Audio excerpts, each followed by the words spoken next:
Vendimi të gjykatës i u gëzuan. Pas 5 vitesh Halil Mehmetaj dhe 2 djemtë e tij, Kreshnikun dhe Kastriutin, u shpallën të pafajshëm për sulmin ndaj autobusit me nxënës dhe vrasjen e 3 fish në Glloxhan të Deçanit. Por disponim krindryshe të hënën në gjykatore patën familjarët e viktimave.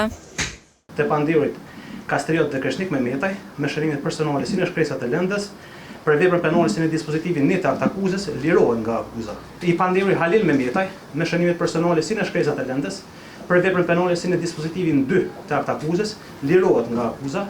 Megjithatë, të 3 u dënuan për armbajtje pa leje.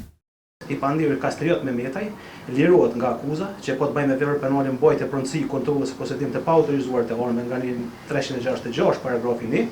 Të pandehurit Halil Mehmetaj i shqipton dënim me burgim në kullgjote prej 3 vitesh, i cili dënim do të ekzekutohet pas plotësisë së këtij gjykimi, e në dënimin e shqiptuar i llogaritet edhe koha kaluar në paraburgim. Të pandehurit Kreshnik Mehmetaj i shqipton dënim me burgim në kullgjote prej 1 viti, i cili dënim do të ekzekutohet pas plotësisë së këtij gjykimi. Me vendimin nuk u nda as pak e kënaqur prokuroria Sahide Gashi. Po pikërisht ne nuk pajtohem që nuk ka arrit prokuroria. Ky është vendimin e një gjykate, po them në një shkollë. Prokuroria mendon që përtej çdo dyshimi e ka bazuar në shumë prova. Kështu që thash edhe një herë betejë vazhdo. Pikërisht si shkak i një prove të prezantuar në fjalën përfundimtare nga prokuroria Gashi, gjykata vendosi që ta rihap këtë rast. Bëhet fjalë për armën me të cilën pretendohet se është kryer vepra penale.